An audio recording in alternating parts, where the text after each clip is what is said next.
Hello and welcome to Light of Law मेरे सारे BEd और बीटीसी के साथियों।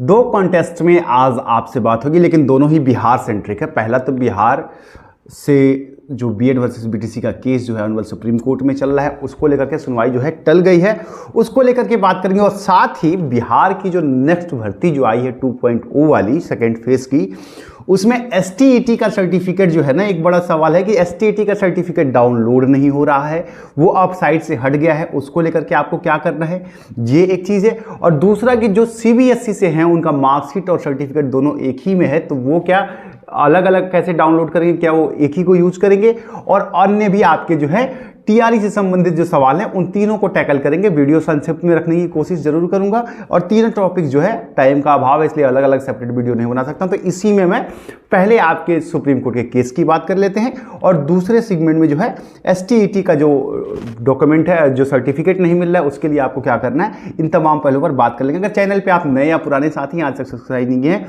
तो सब्सक्राइब कर लीजिएगा, हमेशा आपको जानकारी सही मिलेगी। चलिए बात करते, सबसे पहले हुआ क्या है बीएड वर्सेस बीटीसी में सुप्रीम कोर्ट में। देखिए, मैंने आपको बताया था कि 30 तारीख को सुनवाई तो थी, और वो भी ऑनरेबल जस्टिस अनिरुद्ध बोस की बेंच में, लेकिन यहां पर एक दिक्कत ये हो गई थी, कोर्ट जो है वो छुट्टियों पे चला गया था। और जब छुट्टियों से आया है तो 30 तारीख को जो सुनवाई थी, मैंने आपको बताया था कि देखिए अगर अर्जेंट हियरिंग लगेंगी, क्योंकि बहुत सारे कोर्ट्स जब ओपन होता है तो बहुत सारे अर्जेंसी वाले मैटर्स जो हैं वो पहले टेकअप किए जाते हैं, और यही प्रक्रिया जो है ऑनरेबल कोर्ट ने फिर से फॉलो की है। और इसलिए जो केसेस जो अर्जेंसी वाले हैं, अर्जेंसी का मतलब होता है कि जमानत वाला केस हो गया, जेल वाला केस हो गया, या ऐसे केसेस जिसमें तुरंत के तुरंत प्रभाव बदलने वाला है, ऐसे मामलों पे कोर्ट तुरंत त्वरित सुनवाई करता है। और इसीलिए जो है आपका ये जो है 30 तारीख की सुनवाई को टाल दी गई है। और अब बिहार शिक्षक की जो सुनवाई है, बिहार शिक्षक वर्सेस यूनियन ऑफ इंडिया की बीएड वालों के लिए जो प्राइमरी में एलिजिबिलिटी की मांग कर रहे हैं, उस केस को अब 3 तारीख को सुना जाएगा। 3 तारीख को उसकी सुनवाई होगी। और अब इसमें बहुत से नए चीज़ें भी आ गई हैं। मैं आपको ये भी एक बात बताना चाहूँ कि देखिए, पिछली बार जो चीज़ें हुई थी, जैसे कि एक पेडालॉजी है, पेडालॉजी को लेकर के एक ग्राउंड तैयार किया गया इसमें कि सीटेट के अंदर तो पेडालॉजी का एक अलग सेक्शन होता है जिसका एग्जाम देने के बाद ही बीएड सीटेट पास करता है, तो पेडालॉजी के बेस पर आप कैसे जो है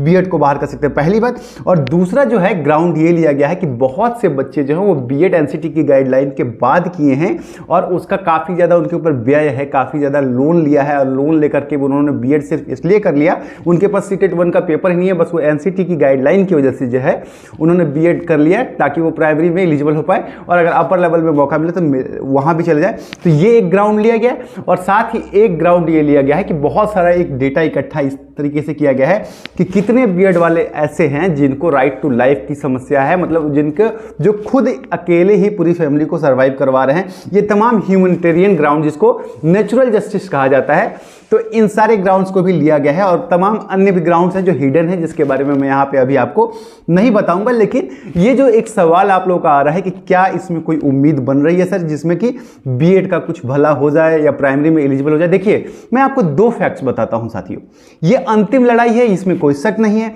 बेंच जो है आपको पता है कि ऑनरेबल जस्टिस बोस के ही बेंच में चली गई, जिन्होंने ये फैसला दिया था 11 अगस्त को कि बीएड को बाहर कर दिया जाए। और यहाँ उसी बेंच में उत्तर प्रदेश के 69,000 शिक्षक भर्ती का मामला भी चला गया है, बंगाल का भी मामला वहां जा रहा है, छत्तीसगढ़ का भी मामला वहां जा रहा है, मध्य प्रदेश का भी मामला वहां जा रहा है। तो ये तमाम चीजें जब वहां जाके पिंडोरा बॉक्स जैसे खुल रही हैं, जो मैं बार बार कह रहा हूं, और अब ऑनरेबल जस्टिस को ये फैसला करना होगा कि इस जजमेंट को अगर रेट्रोस्पेक्टिव की जगह पे प्रोस्पेक्टिव ना लागू किया गया तो ये कितनी बड़ी प्रॉब्लम हो सकती है। और इसी में देखिए एक आपका ये बोनस बन सकता है, प्रॉफिटेबल बन सकता है कि अगर उत्तर प्रदेश के 69,000 शिक्षक भर्ती, जिसको कि उत्तर प्रदेश सरकार भी बैक कर रही है, और वो बिल्कुल अपने हाथ खड़े कर चुकी है कि हम इतने बीएड को किसी भी हालत में बाहर नहीं कर सकते हैं, जिनकी संख्या 40,000 के आसपास में, 32 से 40,000 के बीच में है। एग्जैक्ट डेटा जो है अलग अलग तरीकों से आ रही है, लेकिन ये जो डेटा है वो सुप्रीम कोर्ट के अंदर जब जाएगा तब पता चलेगा। लेकिन सरकार ने कह दिया हम इन्हें नौकरी से नहीं निकालेंगे। तो अब यहाँ एक बेनिफिट हो सकता है कि सेम बेंच सेम जज के सामने जब ये सारी चीजें पहुंचेंगी कि भाई वहां पे उसी बीएड को करके उसी एनसीटी की गाइडलाइन के बावजूद अगर वो वहां पे नौकरी कर सकते हैं, तो क्या इस जजमेंट को प्रोस्पेक्टिव लागू किया जाए, मतलब कि जिस दिन से फैसला आया है उस दिन से लागू किया जाए, ना कि पहले से लागू किया जाए, 2018 से लागू किया जाए, ताकि जो बीएड है वो बच जाए। तो यहाँ एक गुंजाइश बन सकती है और इसकी एक उम्मीद है। लेकिन अब यहाँ से अगले सेगमेंट में पढ़ते हैं। एक चीज़ और मैं बताऊं कि अब जो है बीएड के जितने साथी हैं, मैं उनसे भी रिक्वेस्ट करूंगा कि ये केस का अपडेट तो मैं आपको देता ही रहूंगा, लेकिन समय समय पर आकर के दे ही दूंगा। लेकिन अब आपको शिफ्ट होने की जरूरत है, कहां पर? एग्जाम के लिए, क्योंकि बिहार में जो है बीएड के लिए एक बार फिर से बड़ी अपॉर्चुनिटी आ गई है। आप वहां पर देख रहे हैं कि आपको एक बड़ी अपॉर्चुनिटी मिल रही है कि अब आपको 6 to 8 में भी लगभग 32,000 पद हैं, जो बढ़ भी सकता है। मैं आपको बता रहा हूं क्योंकि हम लोग उसके लिए कार्यरत हैं, आवाज भी उठा रहे हैं, क्योंकि बहुत सारे लूप होल्स इसमें हैं जिसमें कि पदों को बढ़ना चाहिए, जो काउंट में नहीं लिया गया है। तो उसको लेकर के भी हम लोग जो है आवाज उठा रहे हैं। और हाँ, अगर आप उसकी तैयारी के लिए लगे हुए हैं तो 68 के लिए देखिए, ये जो बुक है ये है आपकी, मैं आपके स्क्रीन पर दिखा दे रहा हूं, बिहार प्रतियोगिता परीक्षण का ये जो बुक है, ये रफ्तार की बुक है, जो आपको जो है 6 to 8 की भर्ती के लिए एनसीईआरटी और एससीईआरटी दोनों के पैटर्न पे देखिए। इसमें टोटल 15 प्रैक्टिस सेट मिलेंगे, 120 क्वेश्चन इस सेट में मिलेंगे। टॉपिक कवर्ड है, जो आपका गणित है या फिर तार्किक है, सामान्य जागरूकता है, सामान्य विज्ञान है, ये तमाम चीज़ें जो है आपको जो है उसमें मिलेगी, भूगोल, पर्यावरण, सब। तो आपको लिंक्स में डिस्क्रिप्शन में दे दूंगा, जिसके जरिए आप अपनी तैयारी कर सकते हैं बेहतर तरीके से। अब आ जाते हैं, तो आप अपनी पढ़ाई की तरफ भी शिफ्ट होइए, क्योंकि आपको तैयारी तो करनी पड़ेगी। अब जो है एसटीईटी जो बिहार में जिन साथियों ने दिया है, उनका बड़ा सवाल ये आ रहा है कि सर जो है सर्टिफिकेट हमारा जो है वो साइट से हट गया है एसटीईटी का, और जब सर्टिफिकेट जो है हमारे साइट से हट गया है तो ऐसी स्थिति में हम क्या करें, कैसे अपने डॉक्यूमेंट्स को लेकर के आएं। और बिना सर्टिफिकेट के जो है आपने देखा कि माफ कीजिएगा, बिना सर्टिफिकेट के हम ना आवेदन कर पाएंगे और फिर वेरिफिकेशन के टाइम में भी छटने का बहुत ज़्यादा संभावना है। तो ऐसे में हम क्या करें? देखिए, ये बात सही है कि एसटीईटी की साइट, लेकिन साइट से जो है आपका अभी फिलहाल के लिए जो है सर्टिफिकेट हटा दिया गया है। लेकिन अब चूंकि जो है आप सबके सामने ये बात स्पष्ट हो चुकी है कि जहां तक भर्ती अब आ गई है और जैसे ही भर्ती आती है फिर आपके लिए चीज़ें जो हैं फेवरेबल बन जाती हैं।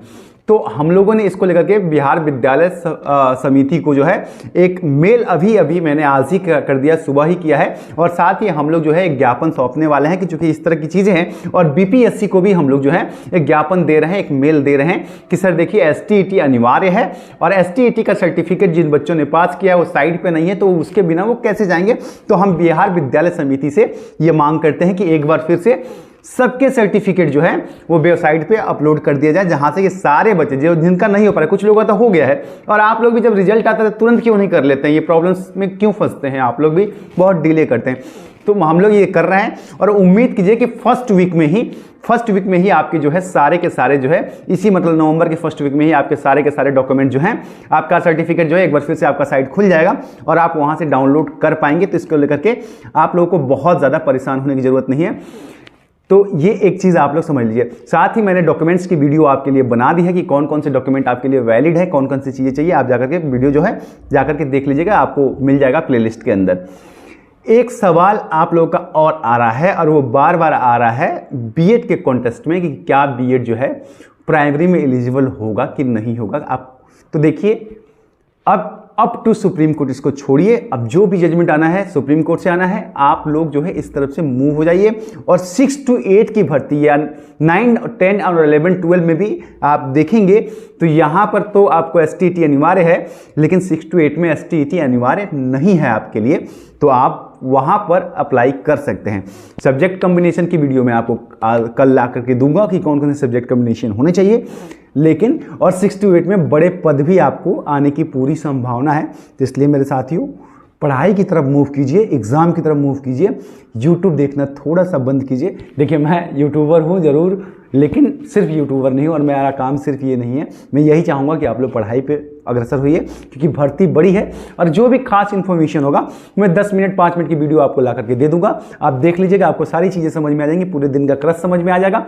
बहुत ज़्यादा देखने की ज़रूरत नहीं है, तो सिर्फ पढ़ाई पे लगिए। आप सबको ऑल द बेस्ट है। और एसटीईटी के सर्टिफिकेट वाले लोग परेशान ना हो, बहुत जल्द एसटीईटी का सर्टिफिकेट वापस सर्वर पर आ जाएगा, वहाँ से आप लोग डाउनलोड कर पाएंगे, उम्मीद करता हूँ। और हाँ, अपीयरिंग वालों की भी जहाँ तक बात हो रही है कि बीएड STT अपेयरिंग या सीटेट अपेयरिंग वालों को मौका मिलेगा कि नहीं मिलेगा, इसको लेकर के हम लोग बात कर रहे हैं। जैसे पिछली बार जो ये हुआ था कि आप देखिए कि सर BPSC ने रिलैक्सेशन दे दिया था, शिक्षा विभाग ने रिलैक्सेशन दे दिया था कि BEd अपेयरिंग वाले भी शामिल हो सकते हैं और STT अपेयरिंग वाले भी शामिल हो सकते हैं, और एक डेडलाइन दे दी थी कि इस डेट तक आपका जो है होना चाहिए। इसी कॉन्टेस्ट में देखिए दिसंबर में सीटेट का एग्जाम एक बार फिर से है, तो उसको लेकर के जो है तमाम आपके सवाल आ रहे हैं कि क्या उनको अपेयरिंग में मौका मिलेगा। देखिए उम्मीद है, लेकिन जब तक नोटिफिकेशन ना आ जाए, नोटिफिकेशन आने के बाद ही इसका ब्रॉड सेक्शन में हम लोग मांग भी कर पाएंगे और बात भी आगे रख पाएंगे। लेकिन उम्मीद आप कर सकते हैं, क्योंकि जिस तरीके से आपको फेज 1 में रिलैक्सेशन मिला, उम्मीद है कि आपको फेज 2 में भी रिलैक्सेशन मिल सकता है। फिलहाल आप लोग पढ़ाई करते रहिए, मिलता हूं, तब तक के लिए नमस्कार।